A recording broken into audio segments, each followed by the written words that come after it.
Good afternoon.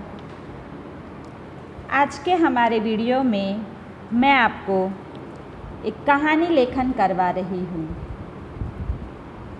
कहानी लेखन क्या होता है कि आपको दिए गए मुद्दों के आधार पर उन मुद्दों को उसमें शामिल करके एक कहानी बनानी है, फिर वो लिखनी है। और इस कहानी का बोध क्या होता है वो भी आपको बताना होता है, उनसे हमें क्या सीख मिलती है। तो आपको यहाँ कहानी के बहुत सारे मुद्दे दिए गए हैं, उन मुद्दों के आधार पर ही आपको एक कहानी बनानी है। बच्चों, जो ये कहानी लेखन है वो भी आपको आपकी नोटबुक्स में लिखनी है, जहाँ आप ग्रामर वगैरह लिखते हैं। मैंने आपको पहले भी बोला था कि कहानी, निबंध, ग्रामर कुछ भी है तो वो आप सब एक साथ में लिखिए। नोटबुक्स में 2 पार्ट कर दीजिए।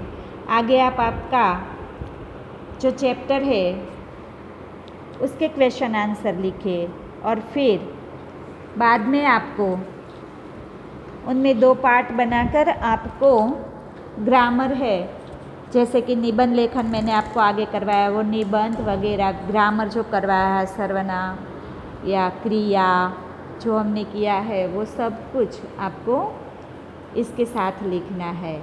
और ये जो मैं अभी आपको कहानी करवा रही हूँ, ये कहानी लेखन भी आपको उसी पार्ट में लिखना है।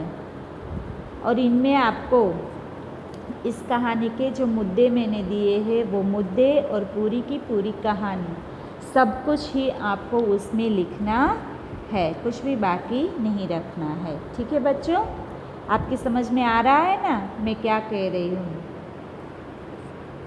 तो आज हम एक कहानी शुरू कर रहे हैं।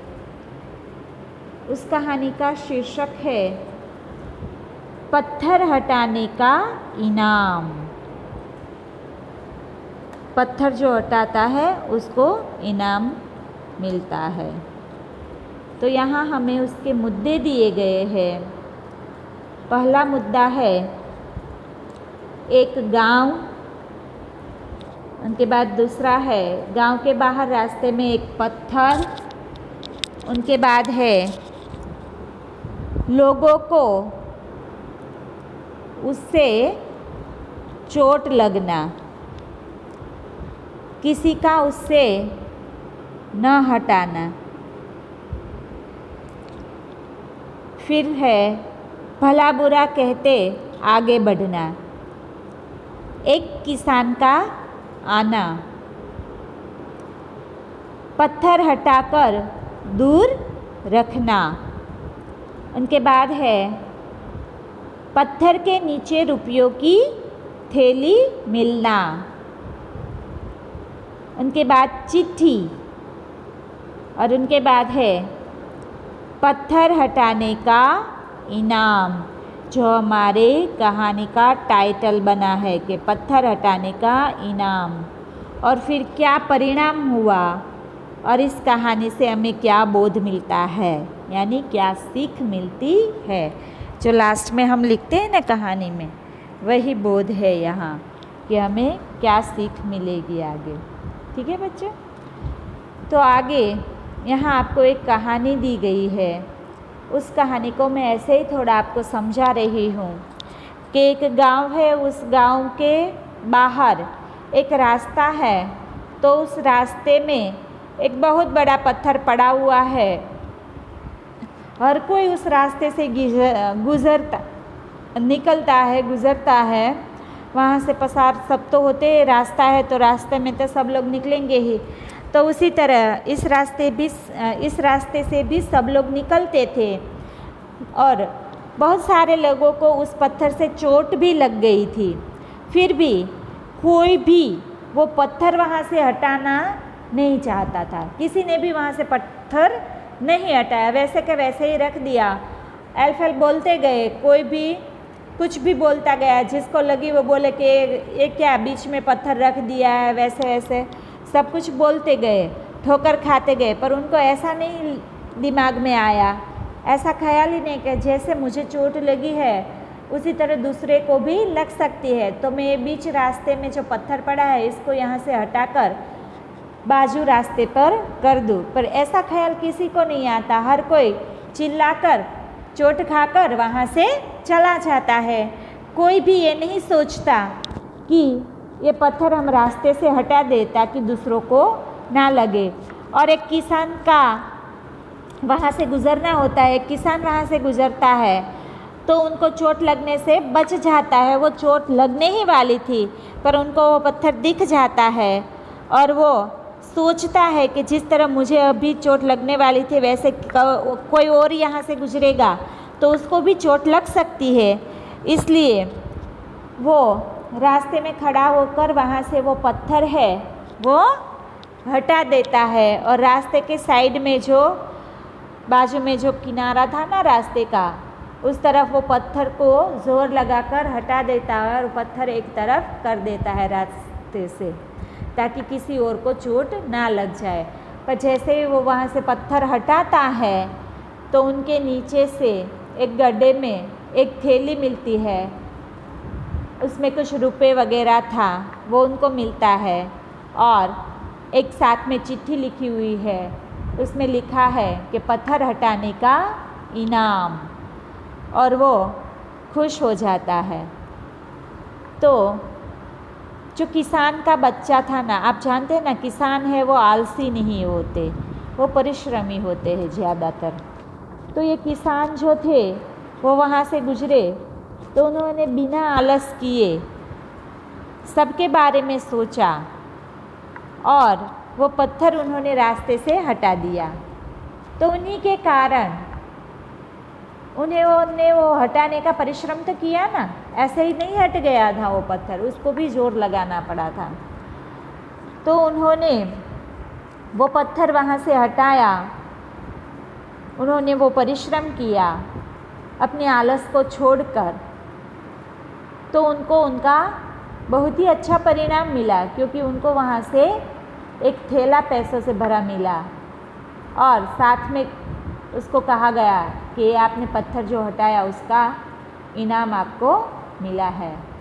तो इस कहानी से हमें यही बोध मिलता है कि हमें जीवन में कभी भी आलस करनी नहीं चाहिए।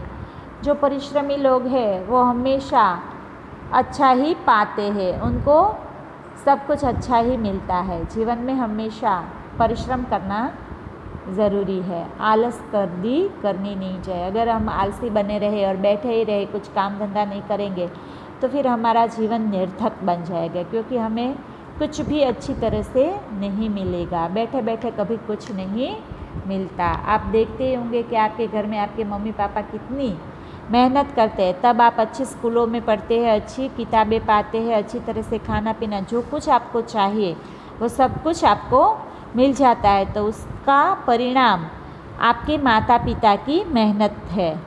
अभी आप छोटे हैं पर आपको अभी से अपने जीवन में तय करना है, आपको अभी से परिश्रमी बनना है। आपको अभी से आपको जो आता है वो काम आपको करना है। आपके हिसाब से, आपकी उम्र की तौर से आपको काम करने होते हैं, उनके मुताबिक ही आप काम करें। बिल्कुल आलस करना अच्छी बात नहीं है जीवन में। ठीक है बच्चों, समझ में आ रहा है ना आपकी कि टीचर क्या कह रहे हैं? तो आप सबको आपके घर में जो कुछ भी आपके मम्मी पापा काम कर रहे हैं उनमें आपको अभी से मदद करनी शुरू कर देनी चाहिए ताकि आप जीवन में आलसी ना बने और सारा काम करना भी सीख ले। ठीक है, आप अपने घर में ज़रूर सबको मदद करवाएगा।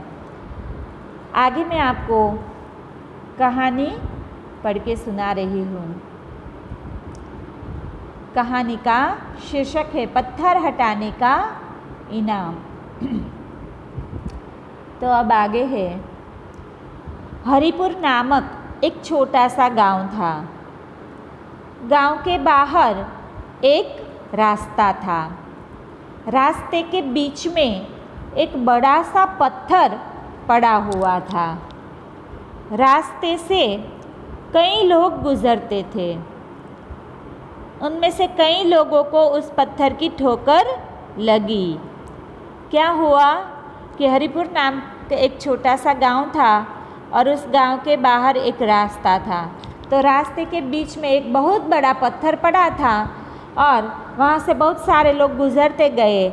सबको उस पत्थर से कितने सारे लोगों को ठोकर भी लग गई। अब आगे, ठोकर लगने से कई नीचे गिरे और कईयों को चोट आई, पर उनमें से किसी ने भी पत्थर रास्ते से उठाकर एक तरफ नहीं रखा। गांव के ये आलसी लोग पत्थर रखने वाले को बुरा भला कहकर आगे बढ़े जाते थे। क्या हुआ कि रास्ते में पत्थर हर किसी को दिखाई दे रहा है, हर किसी को चोट लग जाती है उनसे, और कई लोग तो पत्थर के साथ टकराने से गिर भी गए थे। फिर भी किसी ने वहाँ से पत्थर हटाने का कष्ट नहीं किया। गांव के लोग इतने आलसी थे कि किसी ने वहाँ से पत्थर नहीं हटाया। बीच में पत्थर रखने वाले को भला बुरा कहते जाते हैं और वहाँ से आगे बढ़ते जाते हैं। कोई वहाँ से पत्थर हटाने के बारे में सोचता नहीं है। अब आगे, एक दिन उस रास्ते से एक गरीब किसान गुजरा। उसको भी पत्थर की ठोकर लगने ही वाली थी, परंतु वह बच गया। उसने सोचा कि रोज़ न जाने कितने लोगों को इसकी ठोकर लगती होगी। देखो क्या हुआ, एक बार उसी रास्ते से एक गरीब किसान है वो निकलता है और उसको भी पत्थर की ठोकर लगने ही वाली थी, तो परंतु फिर भी वो बच जाता है। उनका ध्यान उनसे निकल जाता है। वो सोचता है, उनका ध्यान उन पे पड़ता है, इसलिए वो उसको उनसे बचा लेता है। तो क्या होता है कि वो सोचता है कि इनसे किसी को ठोकर लग सकती है और वो सोचता है कि इनसे न जाने कितने लोगों को इसकी ठोकर लगी होगी। उनको एक ख्याल आता है, पर गांव के इतने सारे लोग वहाँ से गुजरे पर किसी ने इनके बारे में कुछ भी सोचा नहीं। और आगे, इसे रास्ते से हटा देना चाहिए। फिर उसने जोर लगाकर पत्थर हटाया और रास्ते के किनारे रख दिया। पत्थर के नीचे एक छोटा सा गड्ढा था, उसमें एक थैली रखी हुई थी। किसान ने वह थैली उठा ली। उसमें एक चिट्ठी और कुछ रुपये थे। चिट्ठी में लिखा था, पत्थर हटाने का इनाम। क्या हुआ आगे, जब वो किसान निकला वहाँ से रास्ते से, तो उसने देखा और उसको उस पत्थर से चोट लगने ही वाली थी, पर उसने उस पत्थर को देख लिया और उनके मन में ख्याल आया कि न जाने कितने लोगों को इस पत्थर से चोट लगी होगी, ठोकर लगी होगी। तो वो वहाँ से उस पत्थर को हटाने के बारे में सोचता है और फिर वो पत्थर को ज़ोर लगाकर वहाँ रास्ते में से किनारे पर हटा देता है। वह किनारे पे उस पत्थर को रख देता है और फिर वो सोचता है कि बहुत सारे लोग यहाँ से निकले होंगे, पर किसी को चोट लगी होगी और किसी को आगे भी लग सकती है। इस वजह से वो पत्थर हटाकर किसी को चोट न लगे ऐसा कर देता है। पर जब वो पत्थर हटाकर किनारे पर रखता है तो वहाँ पत्थर के नीचे एक गड्ढा होता है, उसमें एक थैली होती है और वो पत्थर हटाकर थैली लेता है तो उस थैली में बहुत सारे रुपये मिलते हैं और साथ में एक चिट्ठी होती है और उस चिट्ठी में लिखा हुआ होता है कि पत्थर हटाने का इनाम। तो उसको जो पत्थर उसने वहाँ से हटाया ना बीच रास्ते से, किसी को चोट न लगे इसलिए, बहुत सारे लोग वहाँ से निकले थे गांव के, पर किसी ने वो पत्थर वहाँ से नहीं हटाया। इस गरीब किसान ने वहाँ से पत्थर हटाया तो उसका उनको इनाम मिला रुपयों के तौर पे, और उसमें लिखा भी था कि पत्थर हटाने का ये इनाम तुम्हें मिलता है। आगे जब गांव के लोगों को इस बात का पता चला तो उन्हें अपने आलस्य पर खूब पछतावा हुआ और शर्म भी आई। तो गांव में जो दूसरे लोग थे ना, उनको जब पता चलता है कि एक किसान जो गरीब था उसने वो पत्थर हटाया, तो उनको वहाँ से रुपयों की थैली मिली इनाम के तौर पे। इसलिए सब लोगों को अपने आप पे शर्म आने लगी और उनको पछतावा हुआ इस बात का कि ये काम हमने क्यों नहीं किया, हमने क्यों इतनी आलस दिखाई। अगर उन लोगों में से किसी ने ये पत्थर हटाया होता तो उनको भी ये इनाम मिल सकता था, पर उन लोगों के अंदर कौन सा काम करने की, किसी भी काम करने की धगस नहीं थी। उन लोगों के अंदर आलस्य था, इस वजह से वो ये काम नहीं कर सके और उसको ये इनाम नहीं मिला, इनाम के हकदार वो नहीं बन सके। पर वो जो गरीब किसान था उसने बिना आलस किए परिश्रम करके जोर लगा के पत्थर को हटाकर रास्ते से किनारे पर कर दिया, तो उनको इस बात का इनाम मिला और वो खुश हो जाता है और गांव वाले को पछतावा होता है और अपने आलस्य पर भी उनको शर्म आती है।